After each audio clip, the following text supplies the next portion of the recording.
ડભોઈ તાલુકાના થરવાસા નજીકથી કતલખાને લઈ જવાતા 8 ગોવંશને પોલીસે બચાવી લીધા। ડભોઈ તાલુકાના થરવાસા નજીક કતલખાને લઈ જવાતા 8 ગોવંશને પોલીસે બાતમીના આધારે ઝડપી પાડી।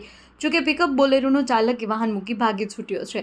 પોલીસે ગોવંશ ભરેલી ગાડી કબજે કરી ગોવંશને ડભોઈ પાંજરાપોળ ખાતે સુપ્રત કરી અને ભાગી છૂટેલ ચાલક અને તેનું બીજા ગાડી સાથે પાઇલોટિંગ કરતા ચાલકને ઝડપી પાડવા ચક્રો ગતિમાન કર્યા છે।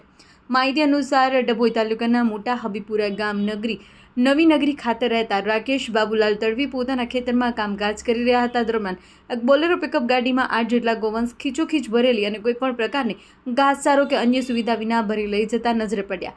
જે ગોવંશ પૈકી 1-2 મૃતપાય હાલતમાં પણ બાંધેલા હતા। જે જોઈ રાકેશ તડવીએ ડભોઈ પોલીસ મથકે જાણ કરી। બીજી બાજુ એ જ ગામનો બીજો યુવાન ધવલ એ કતલખાને લઈ જવાતી આ ગોવંશની બોલેરો પિકઅપ ગાડીનો પીછો કર્યો, જેથી બોલેરો પિકઅપનો ચાલક સ્થળ પર જ ગોવંશ સાથે બોલેરો પિકઅપ મૂકી સાથે પાઇલોટિંગ કરતા બીજા એક બ્રેઝા ગાડીમાં ભાગી ગયા। આ ઘટના સંબંધિત ડભોઈ પોલીસે રાકેશ તડવીની ફરિયાદના આધારે ગુનો દાખલ કર્યો છે। આ બંને ગાડીનો આધાર રાખી તપાસનો દોર શરૂ કર્યો છે, જ્યારે ગોવંશને ડભોઈ પાંજરાપોળ ખાતે મૂકી દેવામાં આવેલ છે।